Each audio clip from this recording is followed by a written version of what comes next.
The Miami night froze as their eyes locked across the ballroom, his weathered blue meeting her innocent brown. The connection sparked something ancient, immediate, visceral. Richard Calloway gripped his champagne flute tighter, trying to steady the tremor in his hand. 55 years of calculated business decisions hadn't prepared him for this moment. Has a public humiliation ever forced you to confront a private truth? How did you rebuild yourself after everyone witnessed your most vulnerable moment? Hi viewers, kindly tell us where you're watching from and what time it is. Warm welcome to the family. Enjoy the story. The young woman on stage held the final note of her jazz ballad, her voice wrapping around the room like smoke, seducing every guest into silence. Her gold necklace caught the spotlight as she bowed, a simple pendant that seemed strangely familiar. He didn't realize he was walking toward the stage until he was halfway there. "Mr. Calloway?" His assistant whispered urgently behind him. "The investors are waiting for. Tell them I'll be there shortly," he said without turning, his gaze never leaving the singer as she stepped off stage. She couldn't have been more than 25. Too young, a voice in his head warned. Yet something about her pulled him forward with the inevitability of gravity. Her smile, when she noticed him approaching, transformed her entire face. "Ms. Monroe," he said, extending his hand. "Your performance was exceptional." "Thank you, Mr. Calloway." Her hand felt small in his. "It's an honor to perform at your charity gala." The moment their skin touched, something electric passed between them. Her eyes widened slightly, a flash of confusion crossing her features as she felt it too. Neither pulled away as quickly as propriety demanded. "Alyssa, right?" He found himself asking, though he'd memorized her name from the program. Yes, Alyssa Monroe. Monroe, not a name that meant anything to him. So why did his heart hammer against his ribs like it recognized her from somewhere deep in his past? "I'd like to offer you another engagement," he said, the words coming before he'd fully formed the thought. "My flagship hotel is celebrating its anniversary next month. The exposure would be significant." Her eyes lit up. "That would be incredible, Mr. Calloway." "Richard," he corrected, surprising himself again. A photographer's flash caught them in that moment. Her looking up at him with wonder, him gazing down with an intensity that would fuel gossip columns by morning. Neither noticed the hotel manager watching from across the room, his brow furrowed as he studied the unlikely pair, recognition slowly dawning on his face. "Here's my card," Richard said, reaching into his jacket. "Call my office tomorrow to discuss details." As he handed it over, their fingers brushed again. This time, he let the contact linger a half-second longer than necessary. She didn't pull away. "I should warn you," she said, a playful smile touching her lips. "I'm not cheap. Neither am I." The words came out lower than intended, weighted with double meaning. Behind them, wealthy donors whispered. Phones captured discreet photos. Miami's elite recognized the look on Richard Calloway's face. The billionaire hotel mogul was captivated. What no one in that glittering ballroom knew was that Richard Calloway was looking into eyes that carried his own genetic blueprint. His forgotten past stood before him in flesh and blood, wearing her mother's smile and his determination. His eyes held hers with such intensity that Alyssa forgot to breathe. Completely unaware, she was looking into the face of the man who had abandoned her before birth. Have you ever felt an instant connection with a stranger that defied explanation? That magnetic pull might be your soul, recognizing what your mind doesn't yet understand. Alyssa Monroe stepped off the stage into the wings, her heart still racing from the encounter with Richard Calloway. Her hand tingled where he'd touched it. "Girl, what was that?" her friend Trish whispered, gripping her arm. "The Richard Calloway just handed you his business card like he was handing you his heart. He wants me to perform at his anniversary gala. Honey, the way he looked at you, he wants more than your voice." Alyssa rolled her eyes, but couldn't stop the flush creeping up her neck. "He's old enough to be my father, and rich enough to buy your hometown," Trish countered. "Don't pretend you didn't feel that electricity." The whole room did. Back in the cramped dressing room, Alyssa studied her reflection. At 24, she'd been performing professionally for 6 years. Small clubs in Atlanta, wedding gigs, restaurant residencies. Nothing like the Callaway Grand's crystal chandeliered ballroom, filled with people wearing watches worth more than her car. Her phone buzzed with a text from her mother. "How did it go? Call me." Danielle Monroe had raised her alone in Atlanta, working double shifts as a hospital administrator to put Alyssa through music school. Everything Alyssa knew about determination came from watching her mother. "Killed it," she texted back. "Tell you tomorrow." Late night, she tucked her mother's gold necklace, a graduation gift, beneath her dress. The small pendant was nothing compared to the diamonds glittering around the necks of Miami's elite, but it carried 19 years of her mother's sacrifice. When she emerged from the dressing room, Richard Callaway waited in the hallway, leaning against the wall with casual authority. "Mr. Callaway," she said, startled, "I realized I didn't specify a time for you to call tomorrow." His eyes traveled briefly over her changed outfit, jeans and a simple blouse, before returning to her face. "Would you join me for a drink? We could discuss the anniversary performance now." Warning bells rang distantly in her mind. Billionaires didn't wait outside dressing rooms. "I don't want to keep you from your guests," she said carefully. "They'll survive without me." His confidence should have seemed arrogant, but instead radiated a magnetic pull. At 55, Richard Callaway carried himself with the assurance of a man accustomed to getting what he wanted. His tailored suit couldn't hide the fitness of someone half his age, and the silver threading through his dark hair only added to his appeal. One drink, she agreed against her better judgment. He led her to a private elevator that whisked them to the hotel's rooftop bar. Floor-to-ceiling windows offered a panoramic view of Miami Beach, the ocean reflecting the city's neon glow.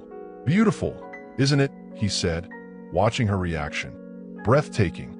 A hostess immediately escorted them to a secluded table overlooking the water. No reservation needed. No wait. The privileges of power. "What brings you to Miami?" he asked after they'd ordered. "Opportunity." Alyssa's fingers played with her necklace unconsciously. "Atlanta has music, but Miami has possibility." Something flickered across his face at the mention of Atlanta. "You're from there?" "Born and raised. My mom still lives there." "And your father?" She stiffened slightly. "Never knew him. He died before I was born." Richard's hand tightened almost imperceptibly around his glass.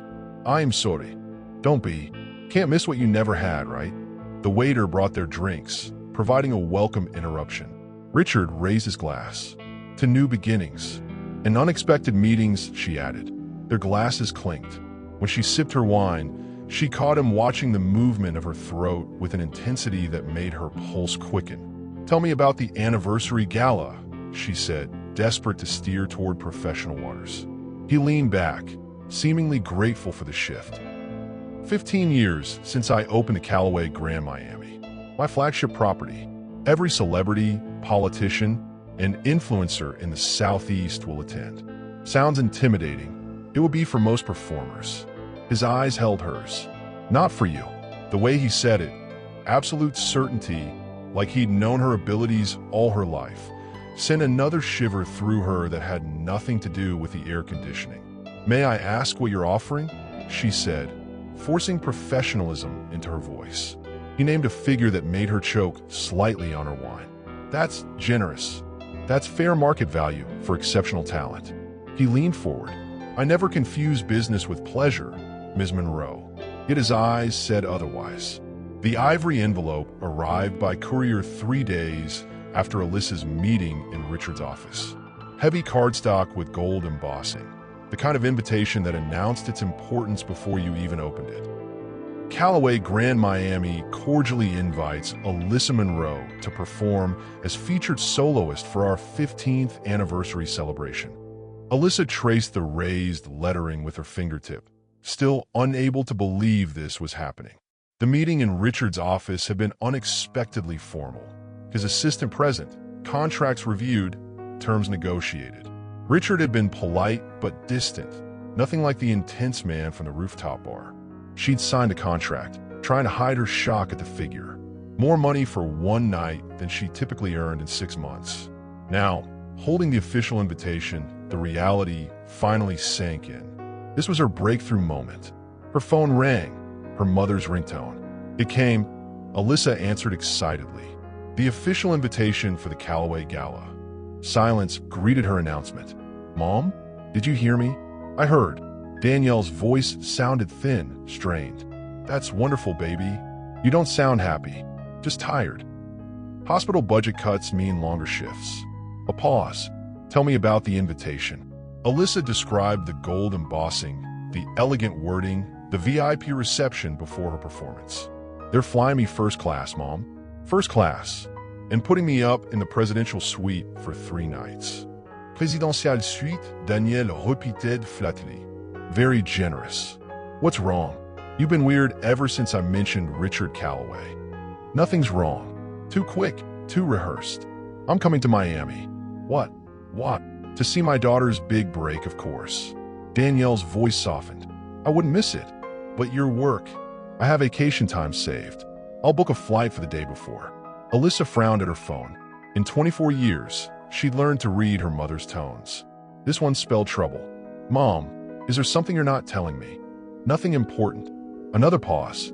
"Alyssa, has Mr. Callaway been attentive?" "Attentive? You mean like hitting on me?" "Yes." Alyssa thought about the rooftop, the lingering glances, the unnecessary touches. "Not exactly. There's something. Chemistry, maybe, but he's been completely professional." "Keep it that way," Danielle said sharply. "Men like him see young artists as conquests, not equals." "Mom, I'm not sleeping my way into this gig, if that's what you're implying." "That's not." Danielle took an audible breath. "I just want you protected. These elite circles play by different rules." After they hung up, Alyssa stared at the invitation again. Her mother's reaction had dampened her excitement. What wasn't Danielle telling her? Her phone pinged with a text from an unknown number. "Heard you're joining us for the anniversary gala. Looking forward to seeing you again. RC." Her heart skipped. Richard Callaway had texted her personally. Not his assistant. Not the event coordinator. Him. She typed and deleted 3 responses before settling on. "Thank you for the opportunity. I won't disappoint." His reply came immediately. "I never thought you would."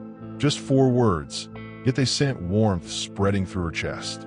She found herself smiling at her phone like a teenager. The rational part of her brain tried to sound alarms. "He's 30 years older. He's your employer. He's from another world entirely." But another voice whispered, "Age is just a number. Power recognizes power. Chemistry doesn't follow rules." Her phone pinged again. "Have dinner with me tomorrow. 8 p.m. The car will collect you." Not a question, an assumption. She should say no. Set boundaries. Keep it professional. She typed, looking forward to it. Meanwhile in Atlanta, Danielle Monroe sat on her bed, a wooden box open before her. Inside lay memories she'd locked away 19 years ago. A marriage certificate, yellowed newspaper clippings, a faded photograph, and an unopened letter with a New York postmark. Her fingers trembled as she lifted the marriage certificate. Danielle Marie Washington and Richard James Callaway. The names stared back at her, mocking her attempts to bury the past. She had recognized him instantly from Alyssa's description. The same man who'd abandoned her when she was 6 months pregnant. The same man who'd never met his daughter. The same man who was now unknowingly courting their child. Danielle dropped the certificate as if it burned her fingers and grabbed her phone. The screen showed a flight confirmation to Miami. In 2 weeks, she would face the man who had broken her heart. In 2 weeks, a truth buried for nearly 25 years would explode. Have you ever ignored warning signs because opportunity knocked too loudly? Tell us when your ambition silenced your instincts. The black Bentley arrived precisely at 8 p.m., drawing stares outside Alyssa's modest rental apartment. The uniformed driver opened the door, revealing a cream envelope on the seat. Inside the envelope, a handwritten note. Business meeting first. Penthouse office, 8:30. Dinner after. RC. Business meeting? Her stomach nodded. Had she misinterpreted his invitation? The Bentley glided through Miami traffic, delivering her to the Callaway Grand's private entrance. A different assistant than before, younger, female, immaculately dressed, waited to escort her. "Ms. Monroe, welcome back." Mr. Calloway is expecting you. The assistant led her to a private elevator requiring a key card. The penthouse is Mr. Calloway's personal office and residence. Very few people receive invitations. The implied exclusivity wasn't lost on Alyssa. Neither was the warning. The elevator opened directly into a breathtaking space. Floor-to-ceiling windows showcasing Miami's glittering skyline. Minimalist furniture in cream and gray. Abstract art pieces that probably cost more than her student loans. Richard stood at a glass desk, his back to her, phone pressed to his ear. He wore charcoal trousers and a white shirt with rolled sleeves. More casual than she'd seen him, yet somehow more intimidating. I don't care what the zoning board said. Fix it. He ended the call, turning to face her. His expression softened immediately. Alyssa, thank you for coming. Your note mentioned a business meeting, a necessary formality. He gestured to a leather portfolio on his desk. Legal insisted on amendments to your contract. The performance fee needs adjustment. Her heart sank. They were cutting her pay.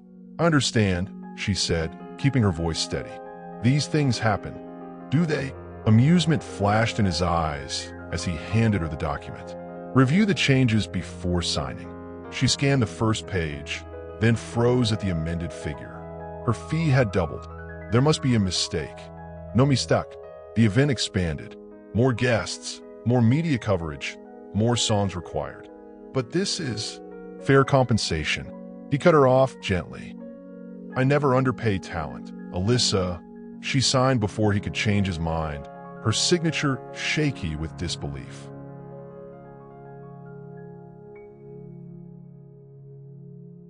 Excellent. He took the contract, his fingers brushing hers in the exchange. Now we can move to dinner. He pressed a button, and a hidden door opened, revealing a private dining room with a spectacular ocean view. A table set for two awaited, candles already lit, wine already poured. This is all in your apartment? She asked, following him into the space. The top 3 floors are my private residence. I prefer to keep work and home connected. Must be nice never having to commute. He laughed, a genuine sound that transformed his face. One of many privileges I don't take for granted. The dinner progressed with surprising ease. Richard asked about her musical training, her influences, her ambitions. He listened with undivided attention, asking follow-up questions that showed he was truly absorbing her answers. Why Miami? He asked as they finished their main course. With your talent, New York or LA would seem obvious choices. Too obvious. Too crowded with people just like me. She twirled her wine glass. Miami has Latin influence, jazz roots, electronic edge, all blending into something unique. Like me, unique is precisely the word I'd use for you. His eyes held hers a beat too long, though I suspect you already know that. Heat crept up her neck. My mother says I've been stubbornly different since birth. Tell me about her. Your mother, Danielle Monroe, strongest woman I know, raised me alone after my father died. Worked hospital administration while putting herself through night school. She must be proud of you. She is. Alyssa hesitated, though she's not exactly thrilled about this gig. His eyebrow raised. Oh, she's protective, especially around powerful men. Smart woman. Richard set down his glass. The world is rarely kind to young talent, especially beautiful young talent. The compliment hung between them, shifting the atmosphere. Mr. Calloway. Richard, please. Richard. I need to ask, what is this? She gestured between them. This doesn't feel like a standard business dinner. He studied her face for a long moment. No, it doesn't. I'm 24. You're 55. Old enough to be your father. He said it matter-of-factly, without flinching. Does that bother you? I don't know. Honesty felt safer than pretense. Should it? Most would say yes. I've never cared much what most people think. His smile returned, warming his eyes. Another trait we share. A silent communication passed between them. Acknowledgement of mutual attraction without commitment to act upon it. The tension eased, replaced by something more comfortable, yet equally charged. Your contract is secure regardless of how this dinner ends, he said suddenly. I want that clear. I never doubted it. Good. He stood, moving to the windows. Join me." She stood beside him, gazing at the ocean reflecting Miami's lights. Standing this close, she could smell his cologne, subtle, expensive, intoxicating. "Beautiful," she murmured. "Yes," but he wasn't looking at the view. When his hand found hers, fingers intertwining slowly, deliberately, she didn't pull away. The touch was innocent, yet weighted with possibility. They stood like that, hands linked, watching the ocean in silence. "I should go," she finally whispered. "Of course." He released her hand reluctantly. "The car will take you home." At the elevator, he placed a light kiss on her cheek, proper, respectful, yet lingering just enough to send electricity through her. "Good night, Alyssa Monroe." "Good night, Richard Calloway." As the elevator descended, she touched her cheek where his lips had been, wondering what invisible line they just crossed, and why it felt simultaneously wrong and absolutely right. When have you felt drawn to someone you shouldn't desire?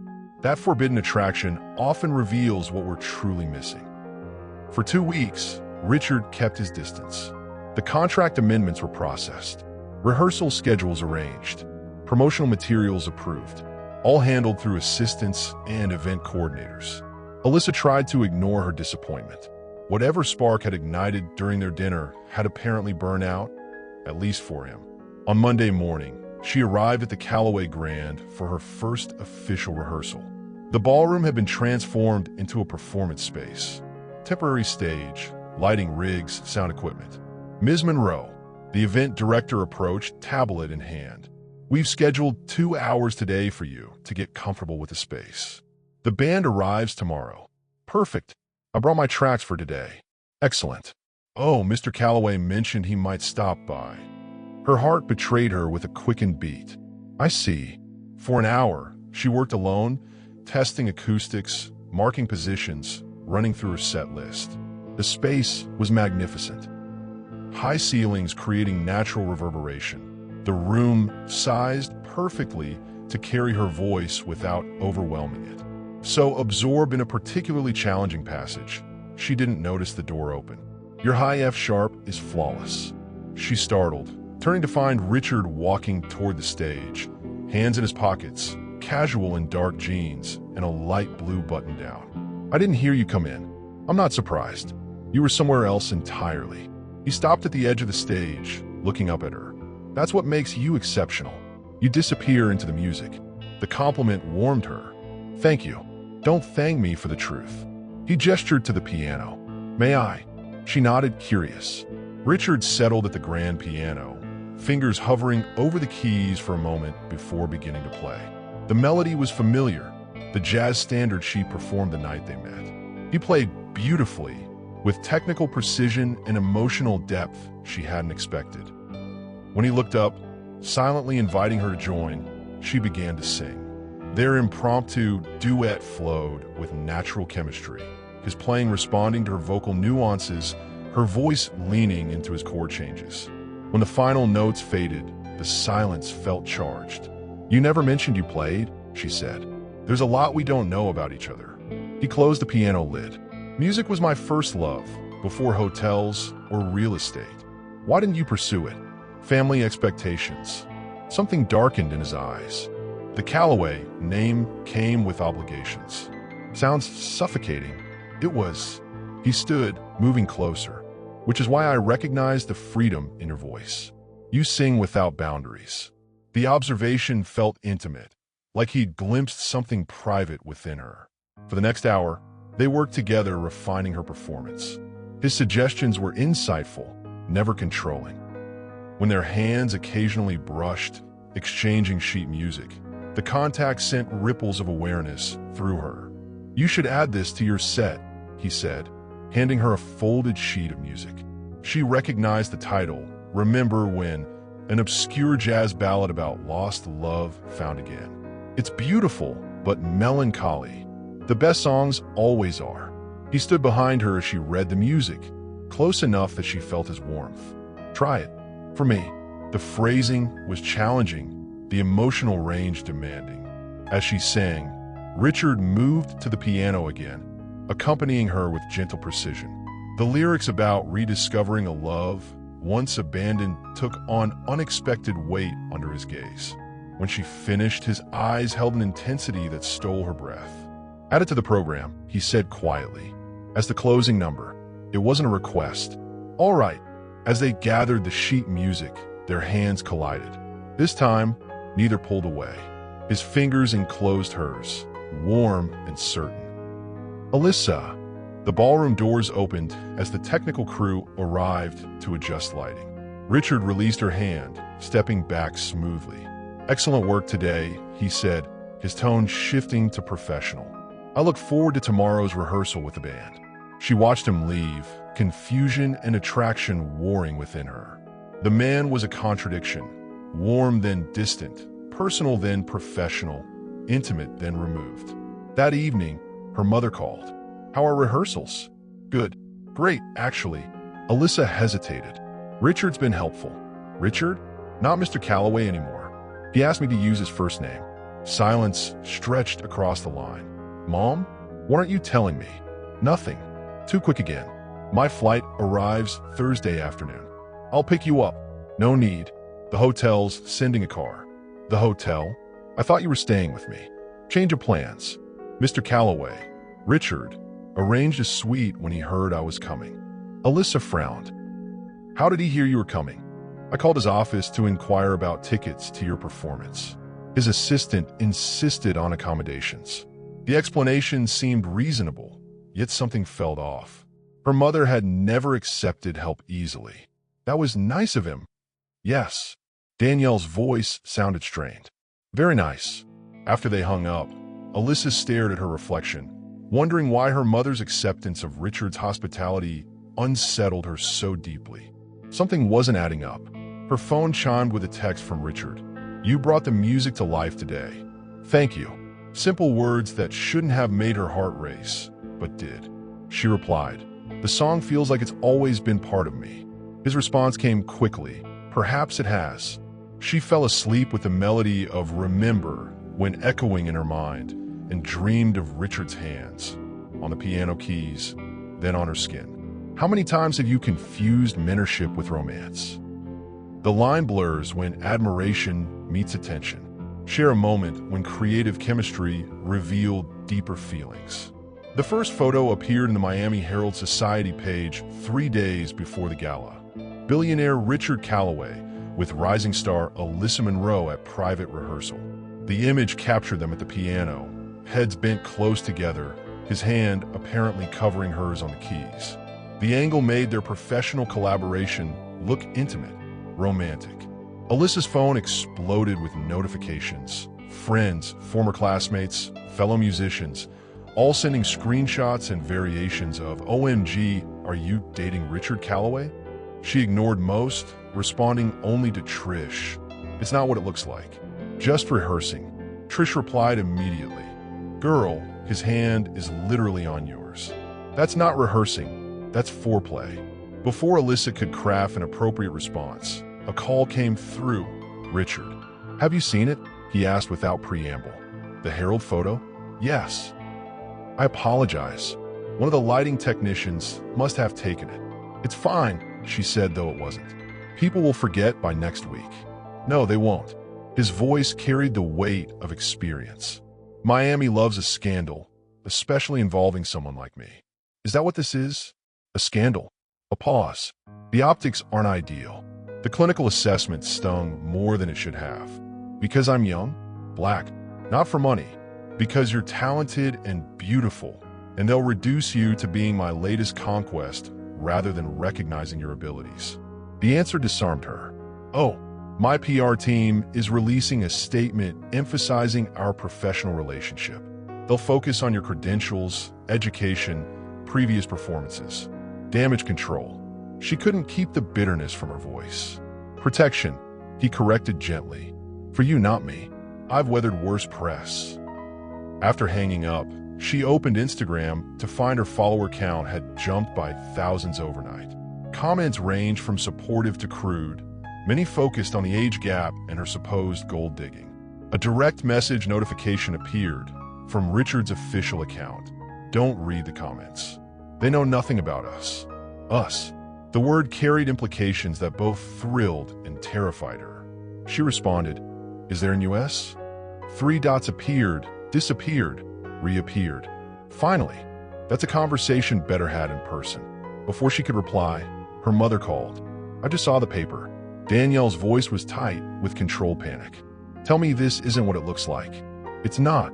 Alyssa rubbed her temples. "We were rehearsing. The angle makes it look intimate." "Alyssa, listen to me carefully. Richard Calloway is dangerous." "Dangerous?" "Mom, he's been nothing but respectful. Men like him don't see consequences the way normal people do. They take what they want. You talk like you know him personally." The silence that followed lasted too long. "Mom, I knew men like him in Atlanta," Danielle finally said. "The rich ones who come slumming for exotic experiences before returning to their real lives." The racial undertone wasn't subtle. "Is that what you think is happening? He's fetishizing me. I think you're 24 and talented and beautiful, and he's a powerful man used to getting his way." The echo of Richard's own concerns unsettled her. "My flight lands tomorrow," Danielle continued. "We'll talk then." That afternoon, Alyssa arrived at the Calloway Grand for the final full band rehearsal to find a small crowd of photographers outside the hotel entrance. "Ms. Monroe, are you and Richard Calloway romantically involved? How long have you been dating? Is it true you met at a private audition?" Security rushed her inside, where the event director waited, looking harried. "Mr. Calloway sends his apologies. He's handling the press situation. Your rehearsal will proceed as scheduled." Disappointment flared, though she had no right to it. Of course, Richard had more important matters than watching her rehearse. The band was professional, the rehearsal productive. Her closing number, "Remember When," brought approving nods from the musicians. Yet Richard's absence left the song feeling hollow somehow. As she gathered her things afterward, a hotel staff member approached. "Ms. Monroe, Mr. Calloway asked me to deliver this." The envelope contained a key card and a note. "Roof Garden, 8 p.m., private entrance through the service elevator." RC. Her pulse quickened. She should decline. Keep things professional. Avoid feeding the rumors. Instead, at precisely 8 p.m., she swiped the key card in the service elevator. The Roof Garden was a hidden oasis 20 stories above Miami. Lush plants, intimate seating areas, soft lighting, and a breathtaking view. Richard stood at the edge, looking out over the city, a glass of whiskey in hand. He turned at the sound of her approach. "Thank you for coming. Summoning a woman to a secret garden feels very billionaire cliché," she said, keeping her tone light. "Would you prefer I'd invited you publicly, giving those vultures downstairs more ammunition?" Fair point. She accepted the glass of wine he offered. "So, this conversation better had in person?" His eyes met hers directly. "The rumors complicate things." "Which things exactly?" "My attraction to you, your career trajectory, the gala success." The blunt admission of attraction sent heat through her veins. "At least we're being honest now. I've never lied to you, Alyssa." "No, but you've been strategic with the truth. Hot then cold, personal then distant. Self-preservation." He moved closer. "What I feel when I'm near you is inconvenient." "Inconvenient," she repeated, testing the word. "Because of our age difference? Professional relationship? The press?" "Yes, all of that." His gaze intensified, "and because I can't seem to control it." The confession hung between them, charged with possibility. "The gala is in 2 days," he continued. "After that, you'll no longer be under contract to me. We can reassess then." "Reassess what, exactly?" Instead of answering, he reached out, his fingers brushing a curl from her face with exquisite restraint. The touch sent electricity racing across her skin. 2 days, he repeated softly. She should step back, maintain boundaries, remember her mother's warnings. Instead, she leaned into his touch, her body betraying her mind's caution. 2 days, she agreed, her voice barely audible. Behind them, the door to the roof garden opened. They separated instantly as a security officer appeared. "Sir, Ms. Monroe's mother has arrived early. She's asking to see you immediately." Richard's expression shifted to confusion. "Danielle Monroe is here?" Now. Yes, sir. She's quite insistent. A flicker of something, recognition, alarm, crossed his face so quickly Alyssa almost missed it. Tell her I'll be right down. When the guard left, Richard turned back to Alyssa. Did you know she was arriving tonight? No. She said tomorrow. Unease crept through her. Why would she ask for you, not me? Richard's face had become unreadable. I think we're about to find out. Have you ever been caught in a compromising situation that was innocent but looked damning? How did you handle the judgment that followed? Share your experience in the comments. The hotel lobby fell silent as Richard and Alyssa stepped out of the elevator. Danielle Monroe stood near the reception desk, her posture rigid, eyes locked on Richard with an intensity that made the air between them seem to crackle. Danielle, Richard said, the name leaving his lips with unexpected familiarity. Alyssa's head snapped toward him. You know my mother? Before Richard could answer, Danielle crossed the space between them, her heels clicking aggressively on the marble floor. 24 years, she said, voice low but vibrating with anger. You couldn't stay away for 24 years. Confusion washed over Alyssa. Mom, what are you talking about? How do you know Richard? Ask him. Danielle's eyes never left Richard's face. Ask him who he was before he became the great Richard Calloway. The lobby had grown quieter, hotel guests and staff sensing the building drama. Richard glanced around, aware of the audience gathering. Let's take this somewhere private, he said, gesturing toward side hallway. No more privacy, Danielle snapped. I spent 19 years protecting your secret. Richard's face had gone pale. Danielle, please. Not here. Mom, Alyssa interjected. What secret? What's going on? Danielle finally turned to her daughter, eyes softening with pain. The man you've been getting close to? He's your father. The words hit Alyssa like a physical blow. She staggered back a step, her mind refusing to process what she'd heard. That's impossible, she whispered. My father died. I lied. Danielle's voice broke. He didn't die. He left us. Left me when I was 6 months pregnant with you. Alyssa turned to Richard, searching his face for denial. Instead, she found the same blue eyes that had been haunting her dreams. Eyes she now realized matched her own. Is this true? She asked, barely able to form the words. Richard looked shattered, his composed facade crumbling. Alyssa, I didn't know. I swear I didn't know you were my...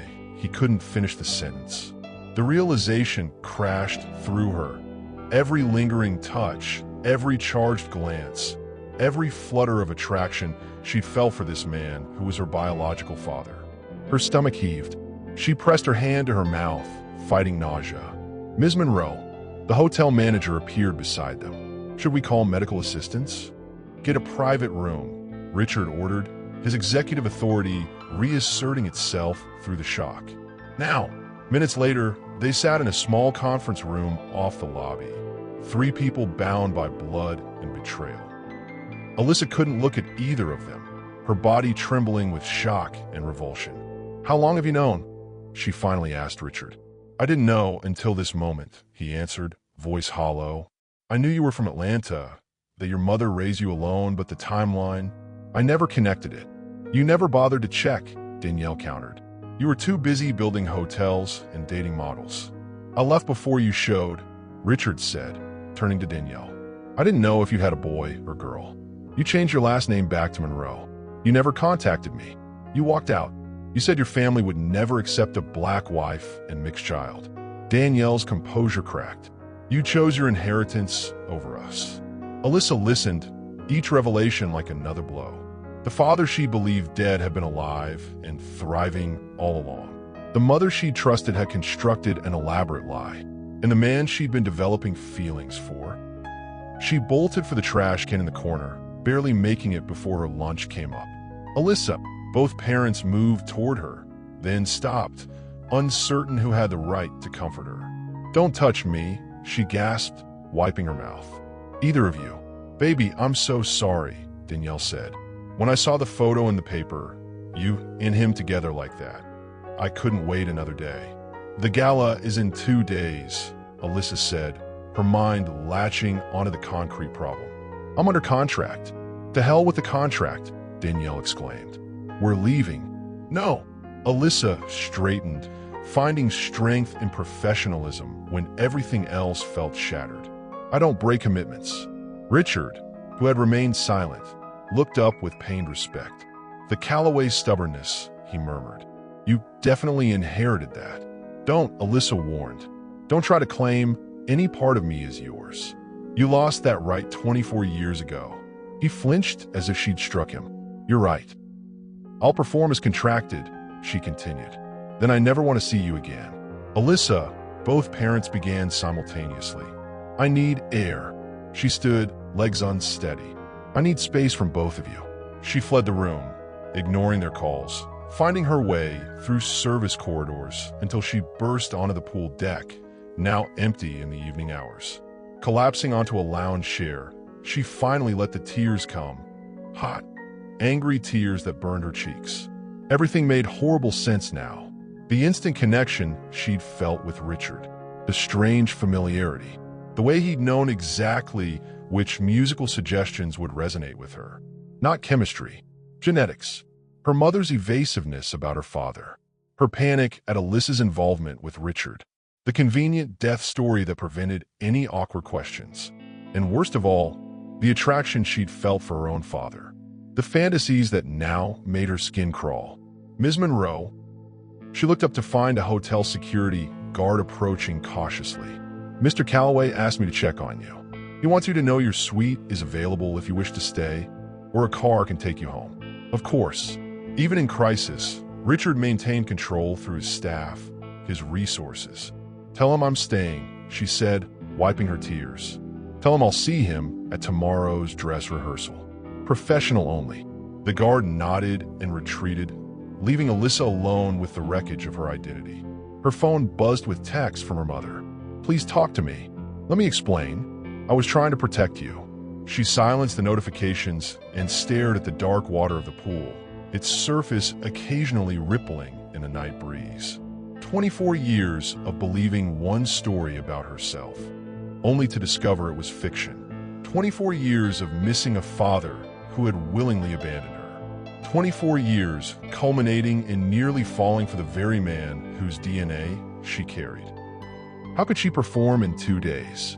How could she stand on stage in front of Miami's elite, singing a love song chosen by her own father while pretending nothing had happened? But she would, because beneath the shock and betrayal, a cold anger was forming, determination to show both her parents exactly what they had created between them, then lost through their choices. She would sing Remember When as her final number, and she would sing it directly to Richard Calloway, making sure he felt every word about love abandoned then rediscovered. Let him live with that haunting truth, just as she now had to live with hers. What's more powerful, chemistry or history? Your answer reveals everything about how you love. Sleep came in brutal fragments for Alyssa, each awakening bringing fresh waves of realization. By dawn, she'd moved from shock to a numb functionality, showering, dressing, applying makeup with mechanical precision. Her phone showed 17 missed calls from her mother and 1 text from Richard. The dress rehearsal has been rescheduled for 2 p.m. Take the morning for yourself. At least he wasn't trying to cancel. Professional to the end. She spent the morning in her hotel suite, alternating between staring blankly at the Miami skyline and researching Richard Calloway online with new purpose. News archives confirmed his brief marriage to Danielle Washington in the early 90s, mentioned in passing in articles about his rise to wealth. A few mentioned a messy divorce, but gave no details. How had she missed this in her earlier research? Because she'd never thought to look for her mother's maiden name alongside his. Because the idea that Richard Calloway might be her long-dead father was too absurd to consider.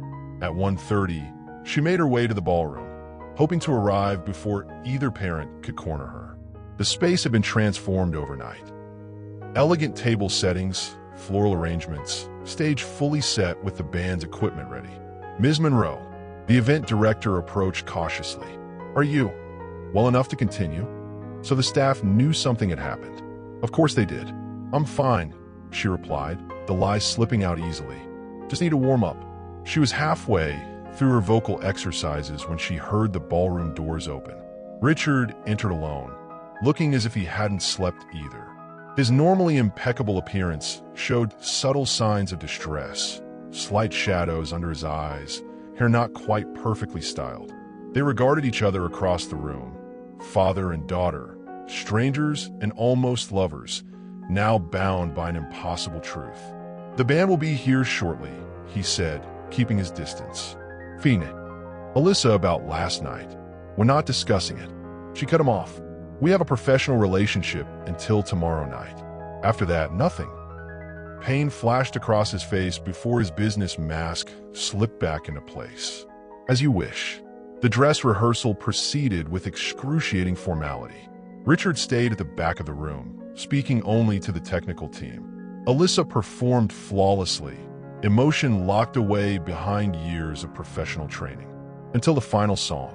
As the opening notes of "Remember When" filled the ballroom, their eyes met across the space. The lyrics about rediscovering a lost connection took on grotesque, new meaning. She forced herself to continue, each word cutting like glass in her throat. When she finished, the band applauded. Richard had disappeared. Back in her suite, she found a large envelope that had been slipped under her door. Inside was a letter on Richard's personal stationery. "Alyssa, words cannot repair what happened, but you deserve truth, not silence. I met your mother in Atlanta while developing my first hotel project. She was brilliant, beautiful, and far too good for me. When she became pregnant, my family threatened to disinherit me unless I left her. I made the most cowardly choice possible. I chose money over love and responsibility. I have no right to ask forgiveness. I only ask that you don't punish your mother for my failures. Her lie protected you from knowing your father was a coward who didn't deserve you. Whatever you decide about tomorrow's performance, I will respect. If you choose to withdraw, you'll receive full payment regardless. With profound regret, Richard." She crumpled the letter, anger flaring hot again. How dare he try to justify himself? How dare he play the repentant father now? A knock at her door interrupted her fury. Through the peephole, she saw her mother standing alone, eyes red-rimmed. "Go away," Alyssa called through the door. "Please, baby, just 5 minutes. You lied to me my entire life." "I know," Danielle's voice cracked, "and I'll spend the rest of it making that right, if you'll let me." Something in her mother's desperation broke through Alyssa's anger. She opened the door. Danielle looked smaller somehow, her usual confidence deflated. "Thank you." They sat in painful silence before Danielle spoke again. "I should have told you the truth years ago. I convinced myself I was protecting you. From what? Knowing I had a living father who didn't want me. From the rejection I feared you'd feel." Danielle reached for Alyssa's hand, which Alyssa withdrew. "When I saw that photo of you two together, looking at each other that way, I panicked." The implication made Alyssa's stomach turn again.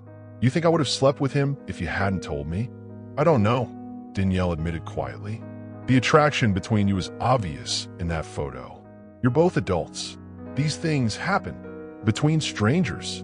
Not between—" Alyssa couldn't finish the sentence. "I'm so sorry, baby. For everything. I need to know the whole truth, Mom. Everything." Danielle nodded, resigned. "Richard and I met when I was working at the Atlanta Mercy Hospital. He was developing land nearby for his first hotel. We fell in love quickly, too quickly. When his family found out he was serious about a black woman from the South, they went ballistic. Because of race, class, everything that wasn't old New York money." Bitterness edged Danielle's voice. "We married anyway, without their blessing. Then I got pregnant, and suddenly his trust fund and future in the family business were at stake. So he left. He tried to pay me off first. When I refused, he just disappeared, filed for divorce through lawyers. I never saw him again." Danielle's eyes filled with tears, until I walked into his hotel lobby yesterday. Alyssa absorbed this, pieces of her identity shifting and realigning. Why tell me he was dead? Because it hurt less than the truth that he chose money over us. And as he got older, the lie was easier than admitting I'd kept your father from you. He kept himself from me, Alyssa corrected harshly. "Yes," Danielle agreed. "He did." As night fell over Miami, Three people lay awake in separate rooms of the same hotel. Alyssa trapped between rage and grief, Richard drowning in regret, and Danielle clutching a decades-old wedding photo, remembering the man who had once promised her forever. Have you ever wanted someone who would destroy your world if you had them? That forbidden desire often reveals our deepest wounds. The day of the gala dawned bright and merciless. Miami sunshine flooded Alyssa's suite, offering no respite from the decision looming before her. Perform as contracted and face Richard publicly, or flee and forfeit her breakthrough opportunity. Pride won. She would sing. She would face them both. She would show neither weakness nor forgiveness. Her phone chimed with a message from the event coordinator. Car arriving at 3 p.m. for hair/makeup at hotel. She texted back confirmation, then noticed a missed call from an unknown number. The voicemail was brief. Ms. Monroe, this is Eleanor Winthrop from the New York Times Style section. We'd love to interview you about your relationship with Richard Calloway. Please call me back urgently. So it had begun. The vultures were circling. She blocked the number and checked social media. The initial photo had spawned dozens of gossip articles. Billionaire's young muse. May December romance heats up Miami. Who is Alyssa Monroe? The singer who caught Richard Calloway's eye. None mentioned paternity. That bomb hadn't dropped. Yet, at precisely 3 p.m., the hotel car delivered her to the service entrance. A staff member escorted her to a private suite where a glam team waited. Throughout the prepping process, she maintained rigid composure, answering questions with minimal responses, checking her phone constantly for news leaks. Nervous about tonight? The makeup artist asked, working on her eyes. Focused, Alyssa corrected. Big crowd. I heard every A-lister in Florida is attending. I don't notice audiences once I start singing. A lie. Tonight, she will be acutely aware of two specific faces in that crowd. At 6 p.m., she stood before the mirror in her performance gown. Midnight blue silk that shimmered under light, elegant yet sensual with its fitted bodice and flowing skirt. The stylist had swept her hair into a sophisticated updo, emphasizing her bone structure. Her mother's gold necklace lay on the dressing table. She considered leaving it off, a small rebellion against Danielle's lies. Instead, she fastened it around her neck. It was part of her history, complicated as that now was. A knock at the door announced the event director. 30 minutes until guests arrive, Ms. Monroe. Mr. Calloway would like a word before the event begins, if you're amenable. She almost refused, then reconsidered. Better to establish boundaries now than risk an unexpected encounter later. Send him in. Richard entered alone, immaculate in a black tuxedo that emphasized the silver at his temples. He stopped just inside the doorway, maintaining careful distance. You look beautiful, he said quietly. Thank you. I came to assure you that tonight will proceed exactly as planned. The press has been instructed to focus on the event, not personal matters. Always the businessman controlling the narrative. Will my mother be attending? Alyssa asked. Yes. She's been seated at a table near the stage. He hesitated. At her request. And you? Where will you be? Host table, center of the room. You won't have to interact with me beyond the planned introduction. She nodded, relieved and somehow disappointed simultaneously. Alyssa, he began, then stopped himself. Ms. Monroe, I want to thank you for honoring your commitment despite everything. It shows extraordinary professionalism. I don't break contracts. No, you wouldn't. A flicker of pride crossed his face before he caught himself. If you need anything tonight, my staff has instructions to prioritize your requests. I'll be fine. He turned to leave, then paused. The final song, Remember When. If you prefer to substitute something else, there's still time. The offer surprised her. Why would I change it? Because I chose it. His eyes met hers directly for the first time. Because now it might be painful for you. The concern in his voice, genuine, not calculated, caught her off guard. I'll sing what was agreed upon, as you wish. He moved to the door, then turned back. For what it's worth, Alyssa, I'm proud of the woman you've become, though I had no hand in creating that strength. Before she could respond, he was gone, leaving behind only the faint scent of his cologne and the echo of words she'd waited 24 years to hear. She pressed her palms against her eyes, fighting back unexpected tears. Damn him for finding the exact words to crack her armor. By 7 p.m., the ballroom had filled with Miami's elite. Politicians, celebrities, business moguls. From her vantage point behind a partial curtain, Alyssa scanned the crowd, quickly locating Richard at the center table. He performed his host duties flawlessly, greeting guests with practiced charm while never quite smiling fully. She found her mother next, seated as promised near the stage. Danielle looked elegant but uncomfortable, clearly out of place among the wealthy guests. Their eyes met briefly across the room. Danielle offered a hesitant smile that Alyssa couldn't bring herself to return. At 8 p.m. sharp, the lights dimmed. The hotel manager took the stage for introductions, praising Richard's vision in creating the Callaway Grand Miami 15 years earlier. The crowd applauded as Richard stepped up to the microphone. "Thank you for joining us on this milestone evening," he began. The Callaway Grand was built on a simple premise: that luxury means making everyone feel they belong, regardless of background. His eyes found Alyssa's in the wings. Something passed between them: regret, recognition, a shadow of what might have been in another reality.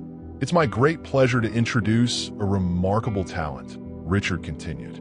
"Please welcome to the stage, Ms. Alyssa Monroe." The audience applauded as Alyssa stepped into the spotlight, her heart pounding against her ribs. For a suspended moment, she stood frozen, seeing Richard and Danielle, her biological parents, watching her from different angles of the same room. Then the music began, and she did what she had always done in moments of chaos. She sang, "Would you rather know a painful truth or live in beautiful ignorance? Your choice determines your entire future." For 40 minutes, Alyssa transported the audience with her voice. She sang of love and loss, dreams and heartbreak, each song receiving more enthusiastic applause than the last. Despite her inner turmoil, her performance was flawless, perhaps even enhanced by the raw emotion flowing beneath her professional veneer. Between songs, she avoided looking at either parent, focusing instead on the middle distance or anonymous faces in the crowd. Yet she remained acutely aware of Richard in her peripheral vision and Danielle's intense gaze from the front tables.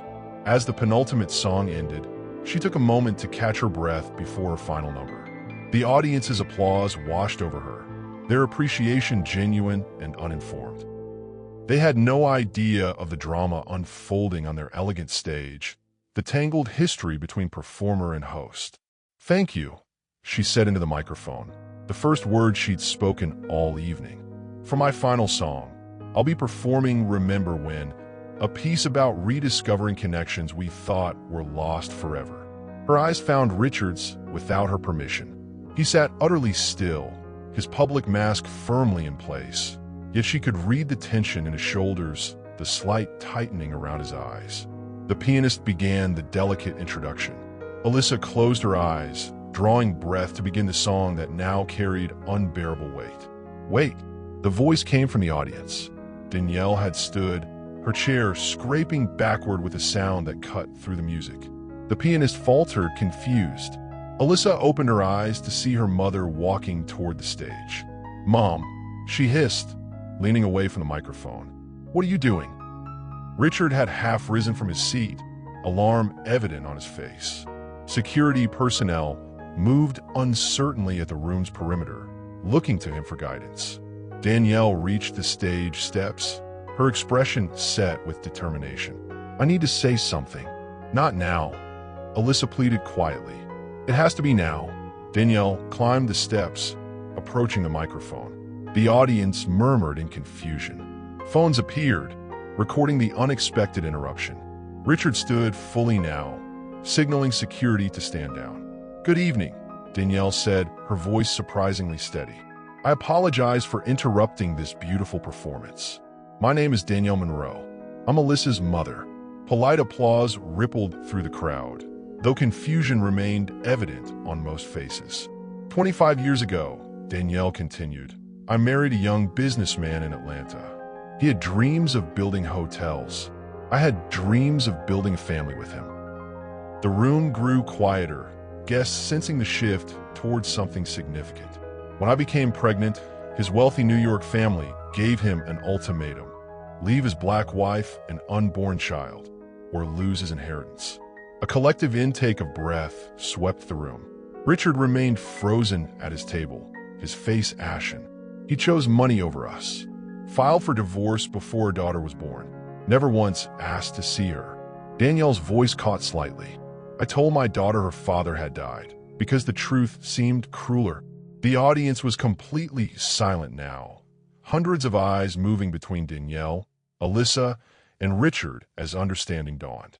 3 nights ago, my daughter called me, excited about performing at the anniversary gala for the Callaway Grand, invited personally by Richard Callaway himself.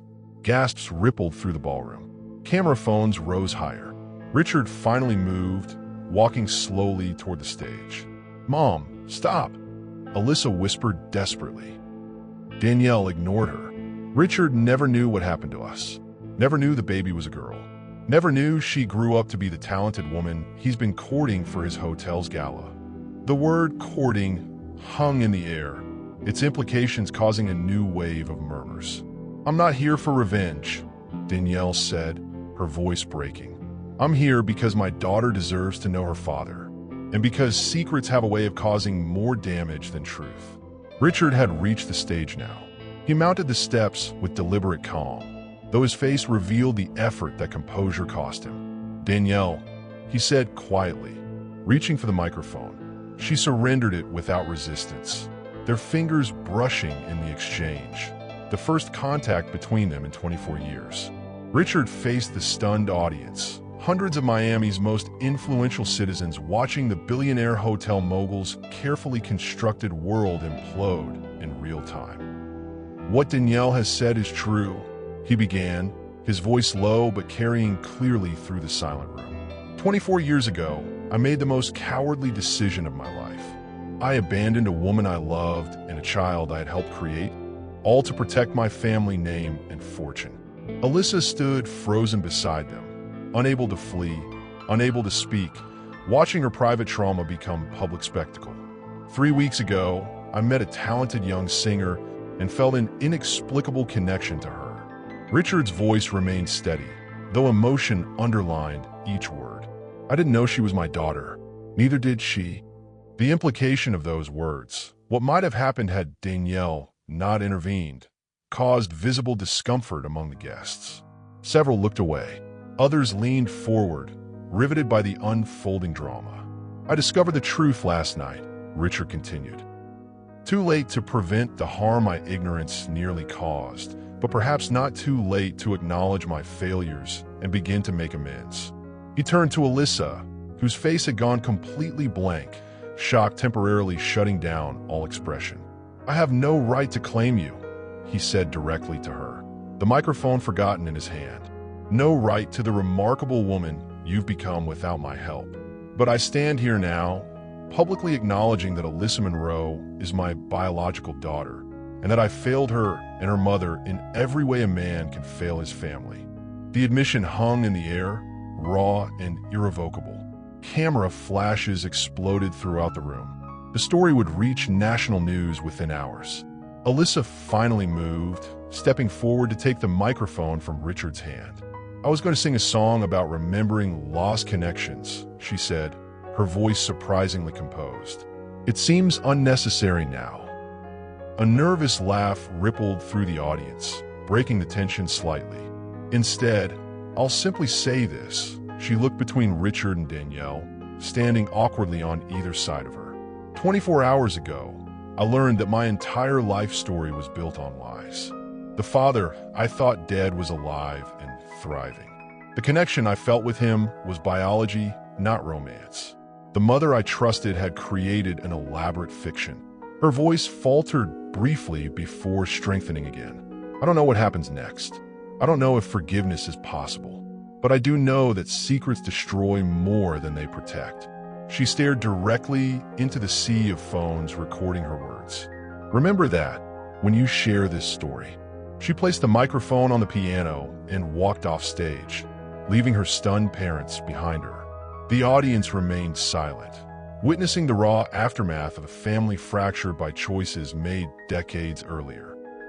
As she disappeared into the wings, the ballroom erupted, conversations exploding everywhere, press representatives rushing for exits to file breaking stories, social media notifications pinging across hundreds of phones.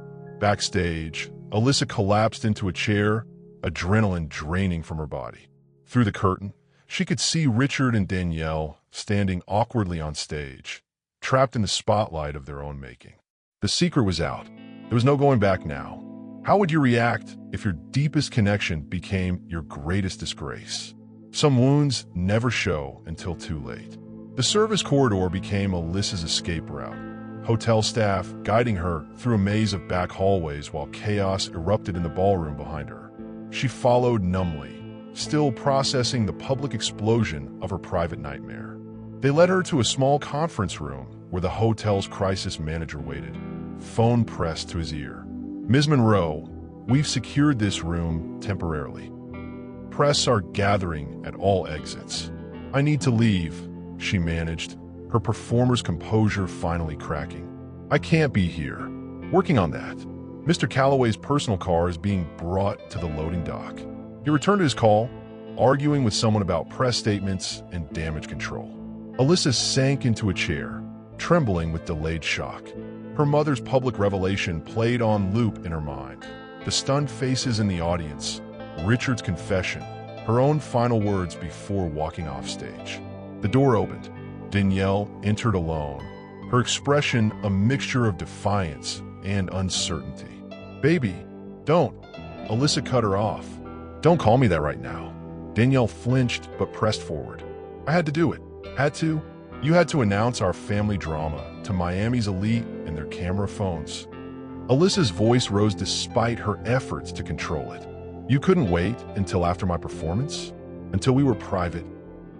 If I had waited, it would have been buried.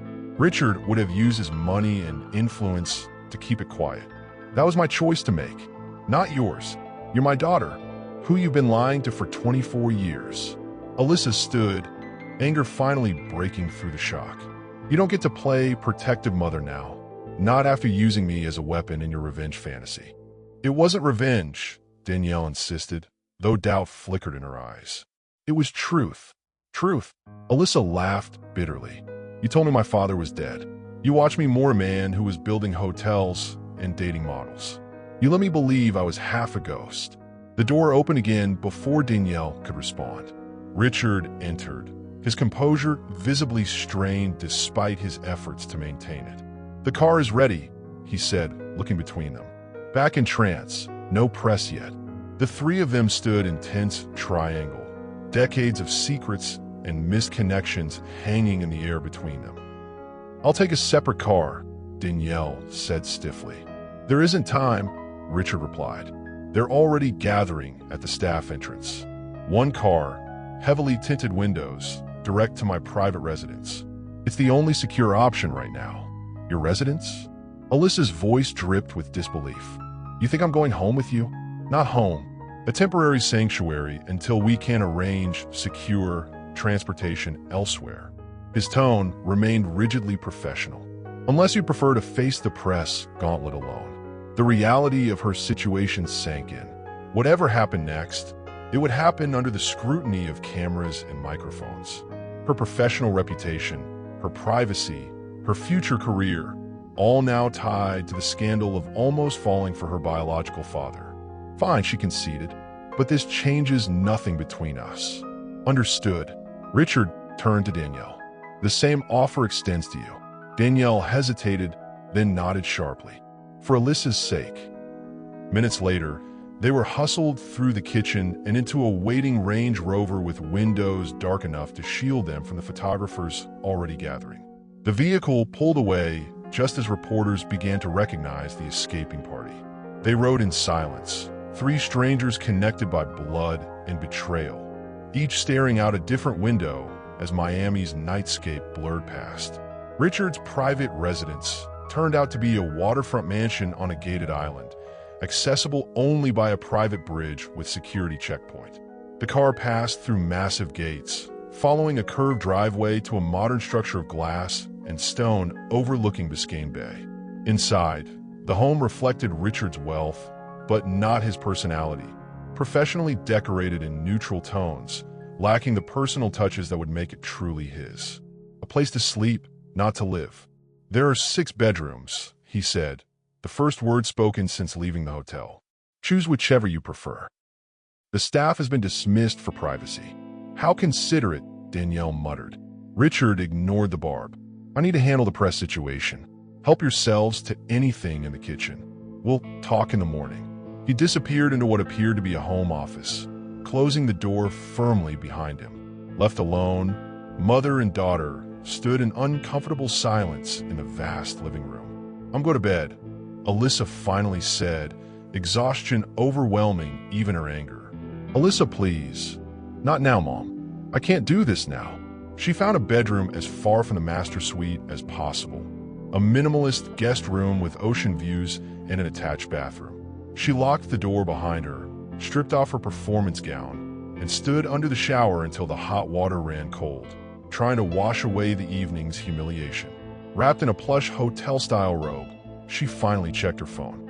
Hundreds of notifications, texts, calls, social media alerts, news alerts. The story had exploded nationally. Billionaire hotel mogul discovers performer is his abandoned daughter. Miami gala shocker. Callaway unknowingly courts biological daughter.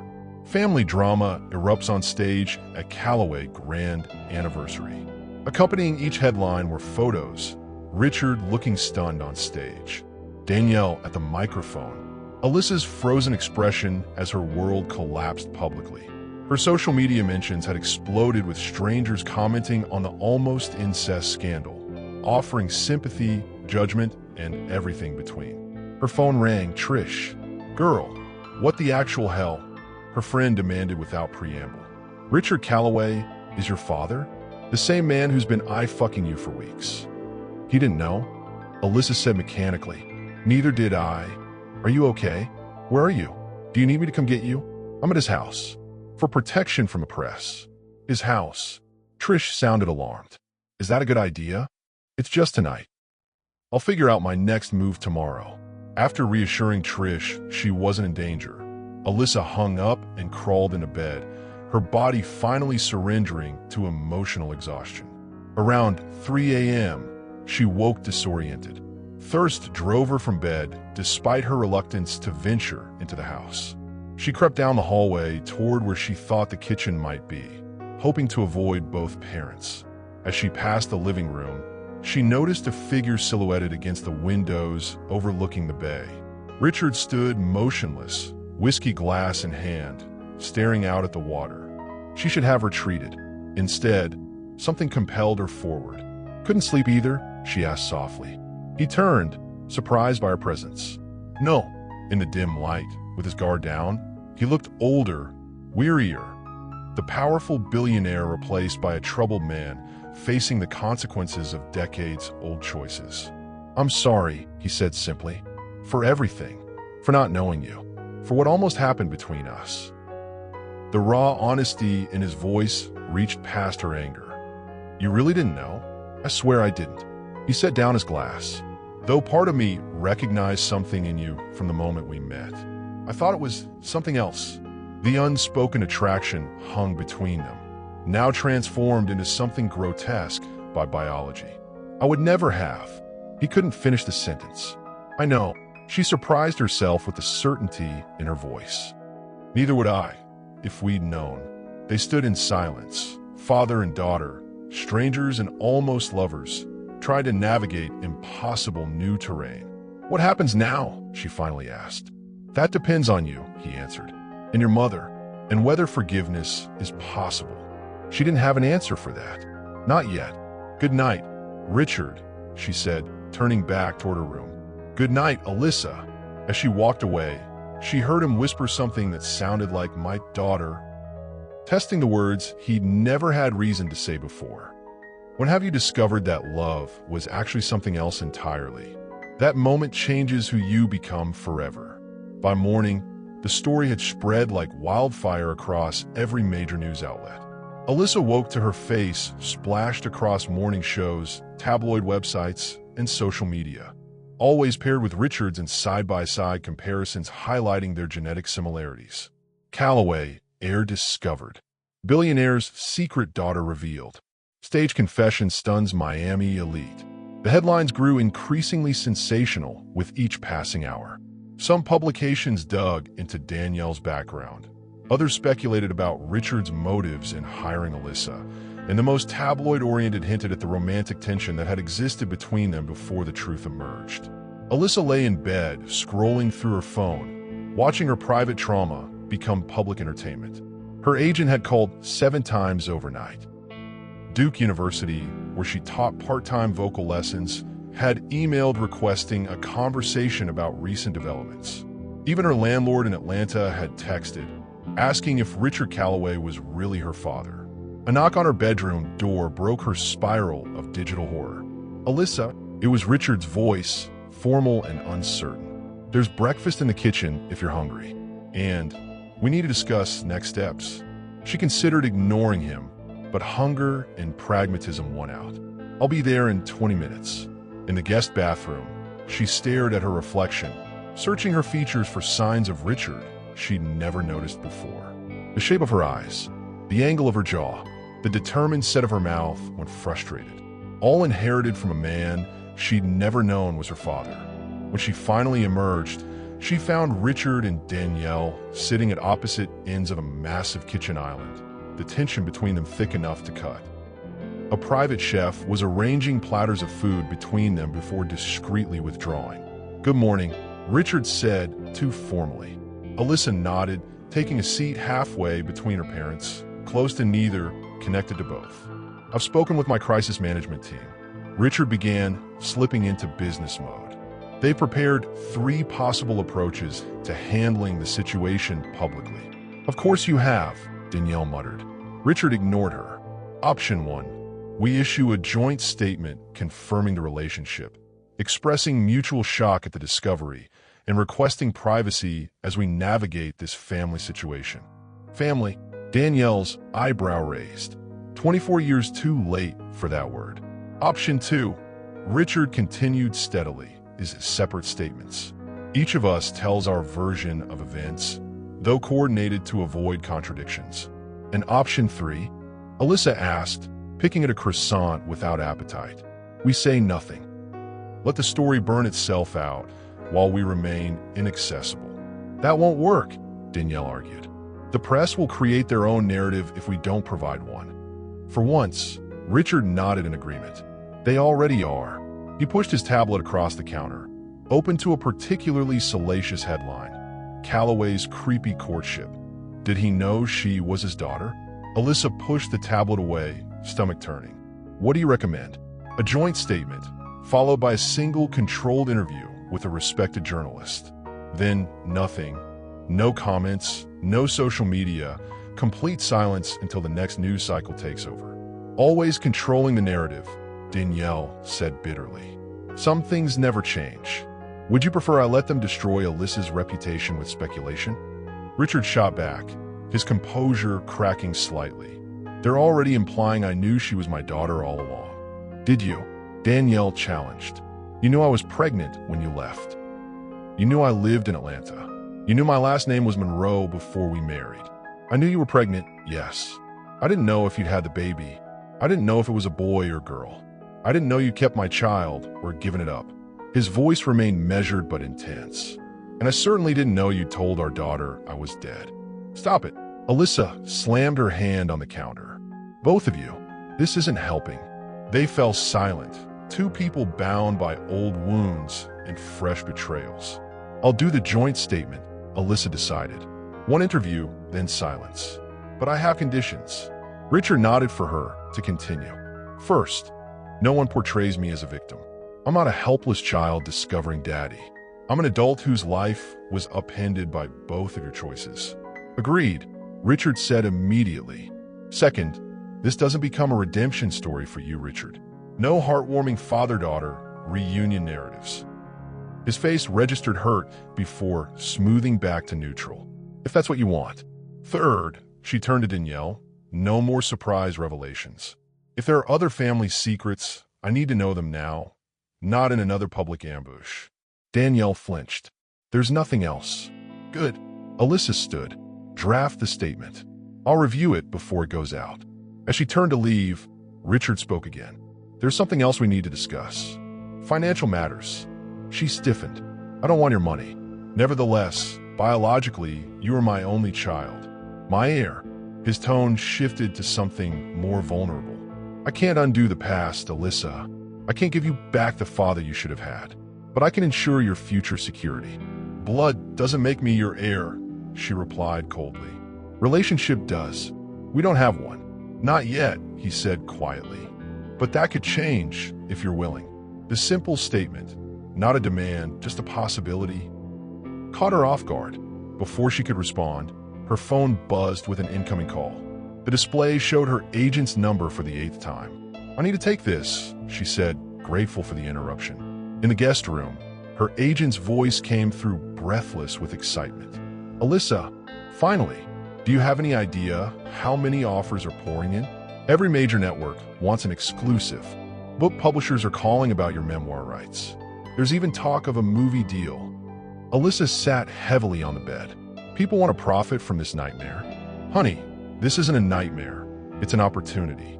The talented musician who turned out to be the secret heir to the Callaway Hotel empire? It's a modern fairy tale. It didn't feel like a fairy tale.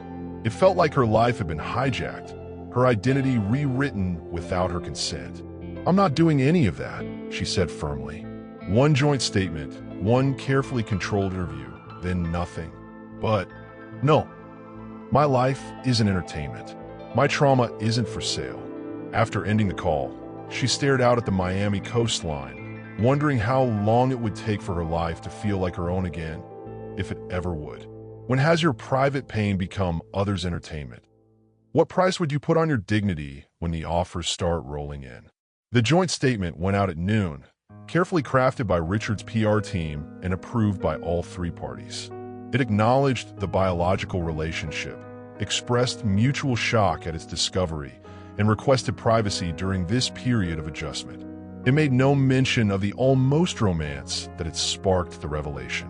By evening, another wave of press coverage had hit, but the tone had shifted slightly, less sensational, more reflective. The control narrative was working, at least partially. Alyssa remained in Richard's guest room, venturing out only when necessary. Her mother had taken a room at the opposite end of the house, creating maximum distance between herself and Richard. The 3 of them orbited each other cautiously, like planets with competing gravitational pulls. On the 3rd day of their uneasy cohabitation, a courier arrived with a package for Danielle. Alyssa, happening to pass through the foyer when it was delivered, noticed her mother's face blanch when she saw the sender's information. What is it? Alyssa asked. Nothing important. Danielle clutched the package tightly. Just some things from my apartment in Atlanta. The obvious lie hung between them. Danielle retreated to her room, package tucked protectively under her arm. Later that afternoon, while looking for her mother to discuss interview arrangements, Alyssa found Danielle's door ajar. She knocked lightly, receiving no answer. Pushing the door open further, she discovered the room empty, but the contents of the mysterious package spread across the bed. She knew she should leave. This was her mother's privacy, already in short supply given their situation. But one item caught her eye, a faded envelope addressed to Danielle Washington, her mother's maiden name, with a New York postmark from 24 years earlier.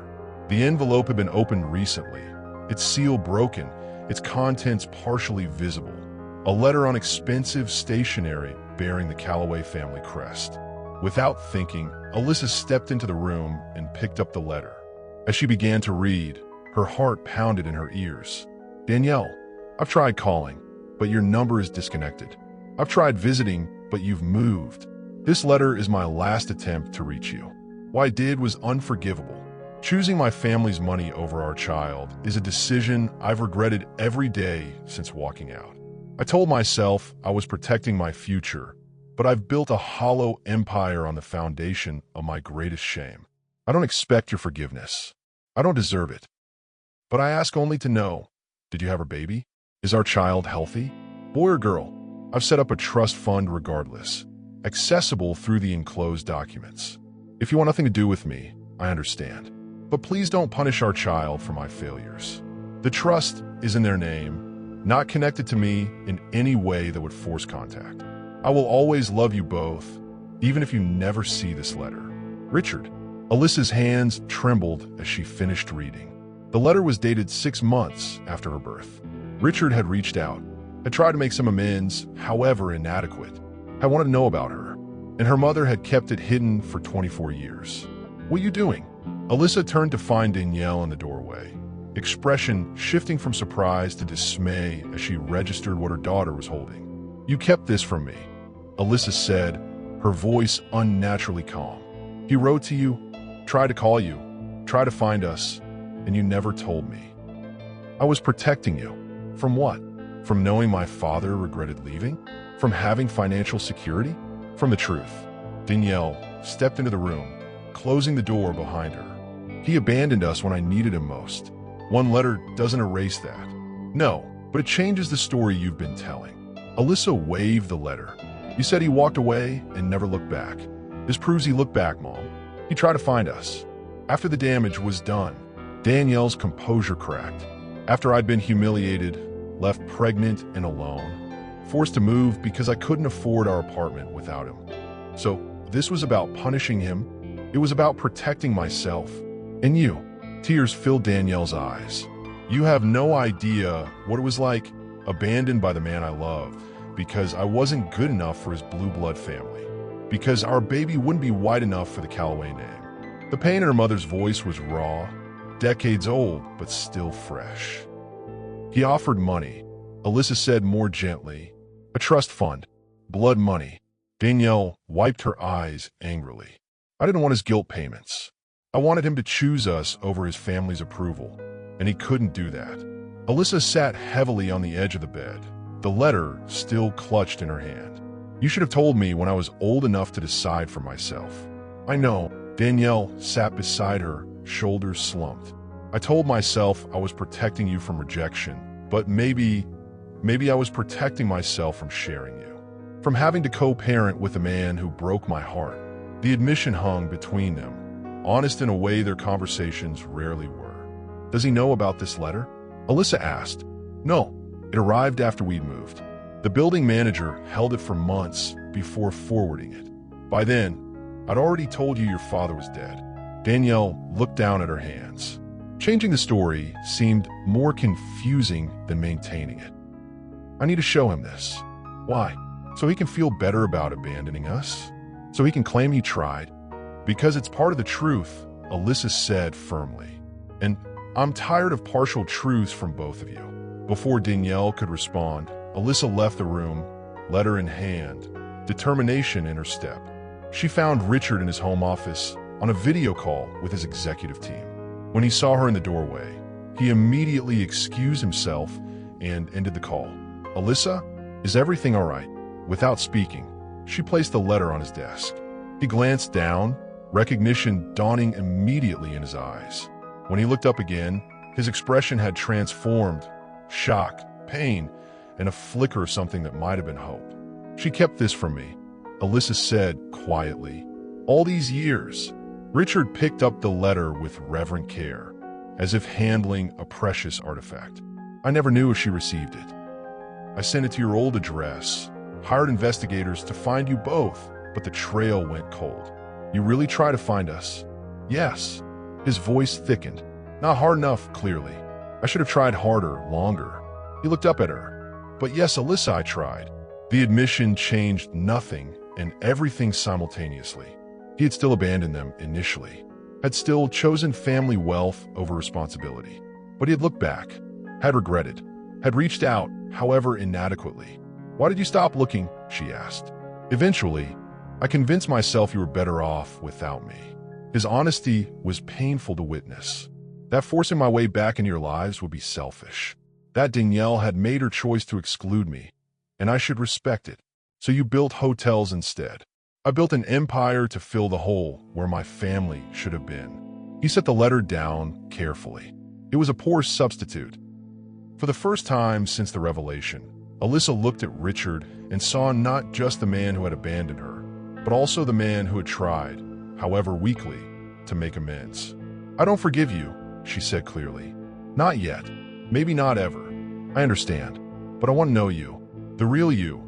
Not the billionaire persona, or the almost lover, or the regretful father. Just who you actually are." Something like cautious hope flickered across his face. "I like that very much. What painful truth have you discovered that changed how you viewed someone you thought you knew completely?" Sometimes the story we believe is only one chapter of a longer book. The interview was scheduled with PBS, deliberate choice of a respected, less sensational outlet. The journalist selected had a reputation for thoughtful profiles rather than gotcha moments. Richard's team had negotiated strict parameters. 1 hour, no discussion of the almost romance between father and daughter. Focus on the future rather than the past. The morning of the interview, Alyssa found Richard in his kitchen, studying briefing documents prepared by his PR team. "Rehearsing your lines?" she asked, pouring herself coffee. He looked up, surprised by her teasing tone. "Old habit. I like to be prepared. For someone who owns communication companies, you're not great at the spontaneous kind." A hint of smile touched his lips. "That's why I hire people who are." Their relationship had shifted subtly since the discovery of the letter. Not forgiveness, but perhaps the beginning of understanding. Small conversations over meals. Occasional questions about each other's lives. The awkward groundwork of strangers becoming something else. Danielle remained more distant, spending most of her time making arrangements to return to Atlanta, uncomfortable in Richard's home and with the fragile connection forming between father and daughter. "Have you thought about what comes next?" Richard asked, setting aside his documents. "After the interview, after the press dies down. You mean after I leave this gilded cage and try to rebuild my life?" "Yes." He absorbed her barb without reaction. "Your career has been significantly impacted. I feel responsible." "You're not responsible for Mom's public revelation." "No, but I am responsible for the initial situation." He hesitated. "I'd like to help if you'll let me." She stiffened. "I don't want your money. I'm not offering charity." His tone shifted to something more businesslike. "I'm offering opportunity." "What kind of opportunity?" The Callaway Group has been planning to launch a performing arts foundation, supporting musicians, providing venues, funding education programs. He paused. "We need a director, someone with both artistic background and management potential." The offer hung between them. Alyssa studied his face, looking for signs of pity or manipulation. "You're offering me a job. I'm offering you a career path that builds on your talents while opening new possibilities." He met her gaze directly. "You'd report to the board, not to me. Your qualifications are legitimate.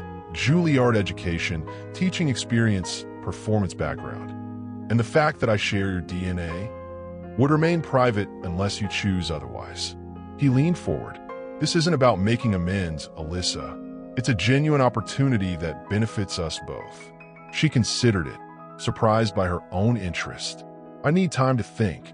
"Of course." He slid a folder across the counter. "The foundation proposal. Review it, suggest changes. Make it yours if you want it." Before she could respond, Danielle entered the kitchen, already dressed for the interview in a conservative blue dress. "Making plans without me?" she asked, eyeing the folder. "Just discussing possibilities," Richard replied diplomatically. Danielle's expression suggested she wasn't fooled. "The car will be here in 30 minutes."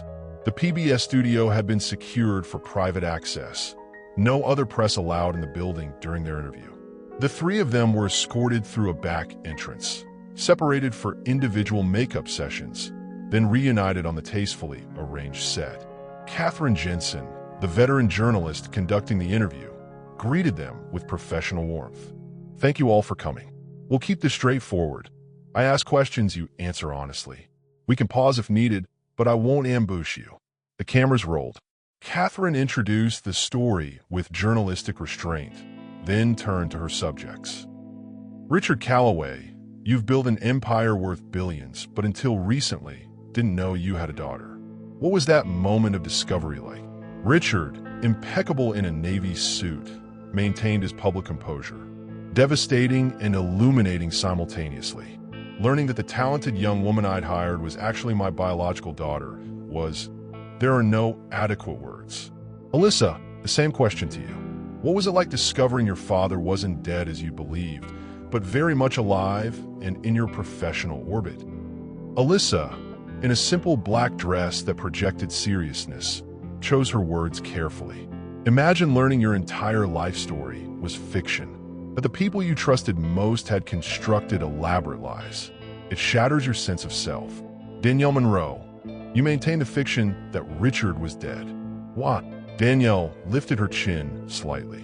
When someone walks away from their pregnant wife because his family considers her unacceptable, he is dead, to her and to the child he abandoned. The bluntness of her answer created a moment of tension that Catherine navigated skillfully, turning the conversation toward how they'd moved forward since the revelation. Throughout the hour, Alyssa watched Richard field difficult questions with practiced ease, never becoming defensive, accepting responsibility without excuses. She found herself impressed by his authenticity despite his media training. Final question, Catherine said. Where do you go from here? What does this newly discovered family relationship look like moving forward? Richard deferred to Alyssa with a slight nod. We're still figuring that out, Alyssa answered honestly. 24 years of separation can't be erased by a few weeks of forced proximity. But we're talking, learning who each other actually is beyond the shock of our connection. And you, Danielle, will you be part of this reconciliation? I'll always be Alyssa's mother, Danielle replied, the subtle emphasis making her position clear. Whatever relationship she chooses to build with her father is her decision. I'll support her either way.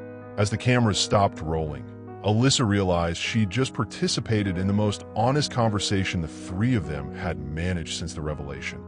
Ironically, with millions of potential viewers witnessing it. Later that evening, safely back in Richard's home, Alyssa found herself on the terrace overlooking the bay, the foundation proposal folder open in her lap. The opportunity it represented was substantial, not just employment, but genuine impact in an area she cared about deeply.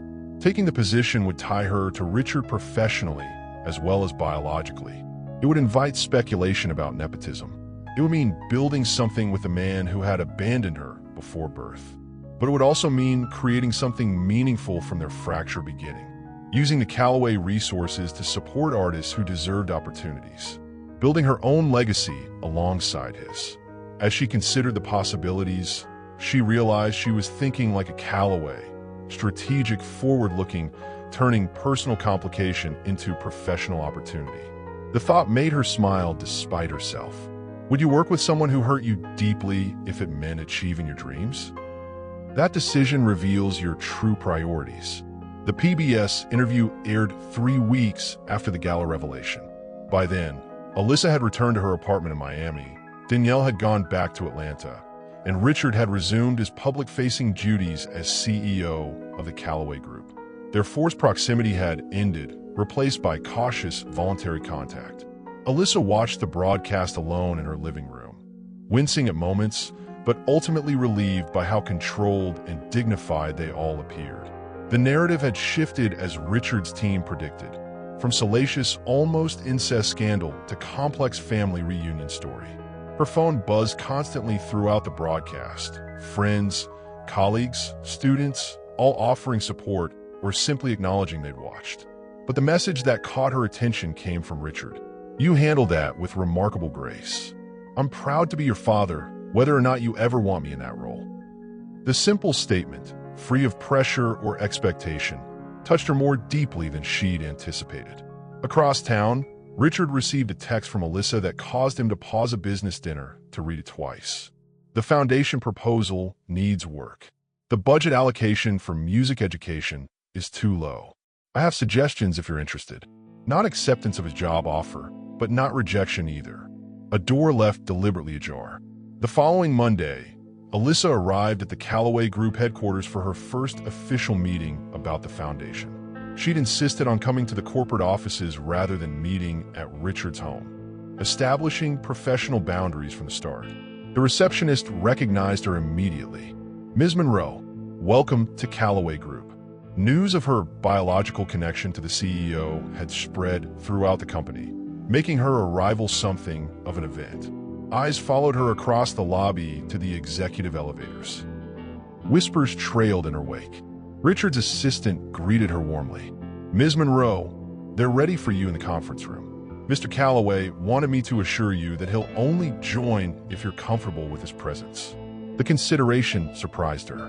He can attend. It's his company. The boardroom contained 3 executives besides Richard: the CFO, the head of the Callaway Foundation, and the VP of Public Relations.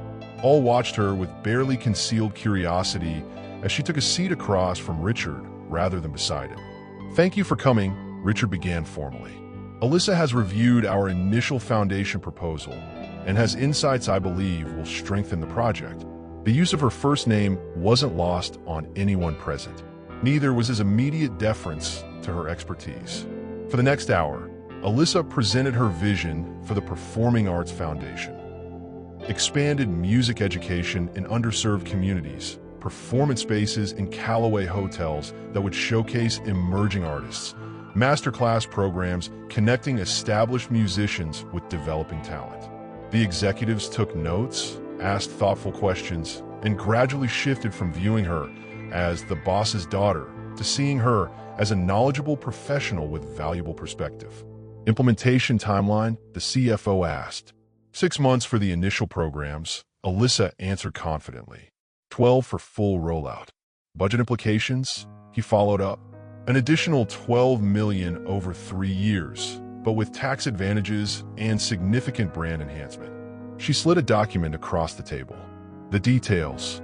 Richard watched the exchange with visible pride, remaining largely silent except to support her proposals when questioned.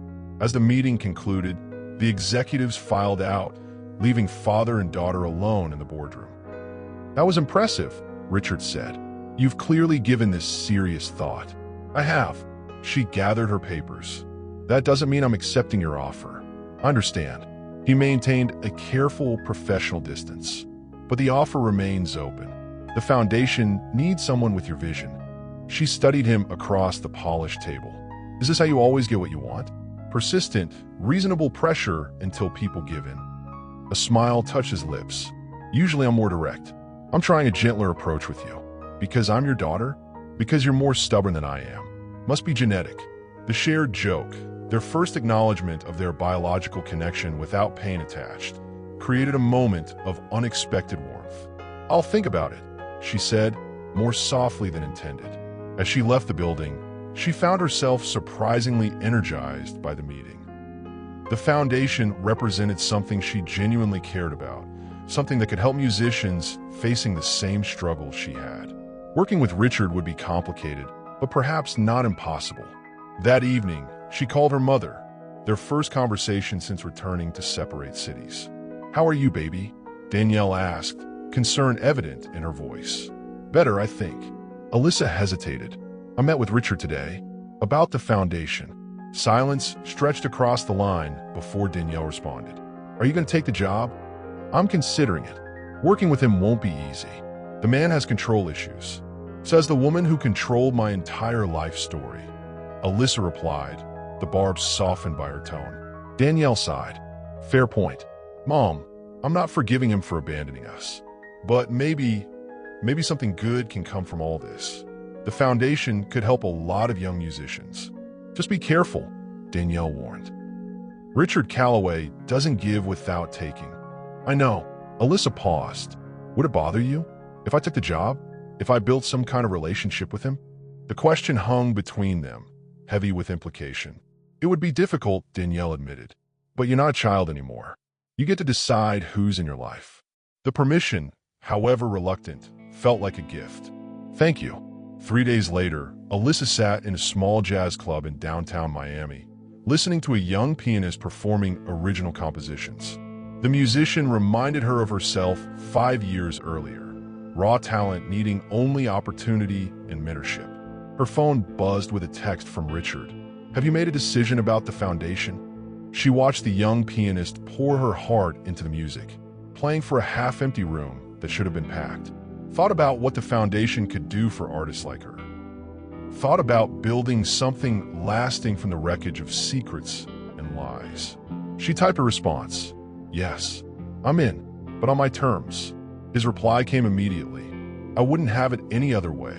As she put her phone away, Alyssa realized she was smiling. Not because everything was fixed, it wasn't and might never be, but because for the first time since the revelation, she was moving forward rather than just reacting. She was choosing her own path on her own terms. The beginning of something new built from the ashes of what might have been. Could you build something meaningful with someone who deeply hurt you? Sometimes our greatest wounds lead to unexpected opportunities. 6 months later, the Callaway Foundation for Performing Arts held its inaugural event, a showcase featuring emerging musicians in the Grand Ballroom of the Callaway Miami, the same space where Alyssa and Richard's world had imploded half a year earlier. Alyssa stood backstage, now in the role of executive director rather than performer. Her first 6 months in the position had been challenging but rewarding, establishing programs, selecting artists, navigating the corporate structure of the Callaway Group, while maintaining her artistic integrity. Working with Richard had proven easier than expected. He respected her authority over foundation matters, offered guidance only when asked, and maintained professional boundaries in their working relationship. Their personal relationship had developed more slowly. Occasional dinners, careful conversations about their separate lives, gradual building of trust. Not father and daughter in the traditional sense, but something uniquely their own. Nervous? Richard appeared beside her, handsome in a tuxedo similar to the one he'd worn the night of the gala revelation. Not nervous, proud. She surveyed the backstage area where 5 young musicians prepared for their performances. "These artists deserve this platform. Thanks to you." He maintained a respectful distance. "You've built something remarkable in just 6 months." "We have," she corrected, including him in the accomplishment. His smile reflected genuine pleasure at the inclusion. The house lights dimmed. Alyssa stepped onto the stage to welcome the assembled donors, music industry professionals, and media representatives. "Good evening. I'm Alyssa Monroe, Executive Director of the Callaway Foundation for Performing Arts." She paused, allowing the introduction to settle. "Our mission is simple, to provide opportunities for exceptional talent regardless of background or connections." From her position at the podium, she could see Richard seated in the front row, watching her with undisguised pride. "Many of you know that my path to this role was unconventional." A ripple of knowing laughter moved through the audience. "But it taught me something valuable. Sometimes our greatest challenges lead to our most meaningful opportunities." As she introduced the first performer, Alyssa caught sight of Danielle slipping into the ballroom, taking a seat near the back. Her mother had flown in from Atlanta specifically for this event, her first time in the same room with Richard since the PBS interview.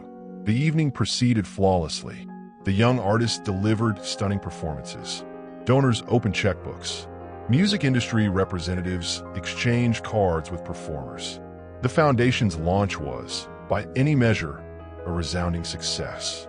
At the reception afterward, Alyssa found herself in the surreal position of watching her biological parents engage in careful conversation across the room, their first voluntary interaction in 24 years. Richard's posture was respectful but reserved. Danielle's expression suggested wary acceptance rather than forgiveness. "They're trying," came a voice beside her. Trish, now her assistant at the foundation, handed her a glass of champagne. "For you.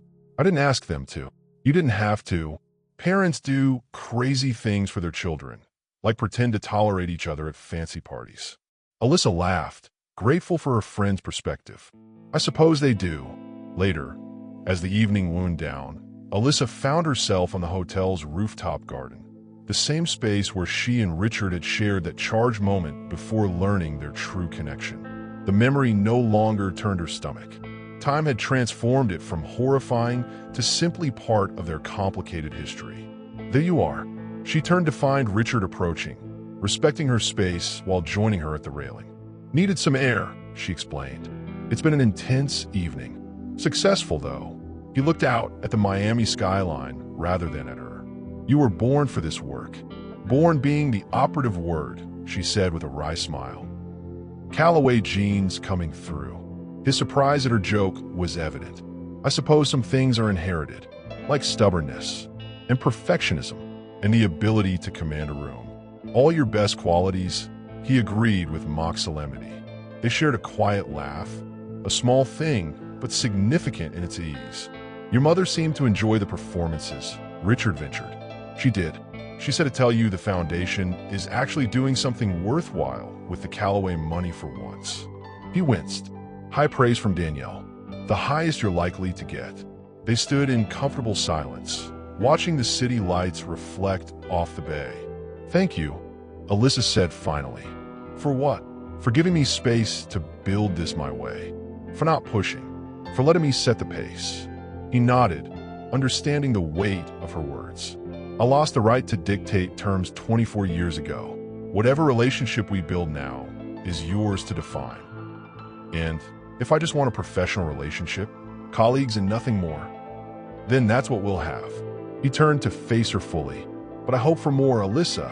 Not to replace the years we lost, nothing can do that. But to create something new going forward." The honesty in his voice touched her. "I think we already are." As they returned to the reception, Alyssa realized that something fundamental had shifted in her perception. The man walking beside her was no longer just a billionaire who had abandoned her, nor the almost lover who had made her pulse race, but something more complex, a flawed human being with whom she shared blood, talent, and now purpose. Not yet forgiven, perhaps never fully forgiven, but accepted as part of her story, part of her future as well as her past. A new chapter beginning, written on her terms. Have you ever built something new with someone who failed you in the past? What boundaries did you need to make peace possible without forgetting the harm done? Let us know in the comments.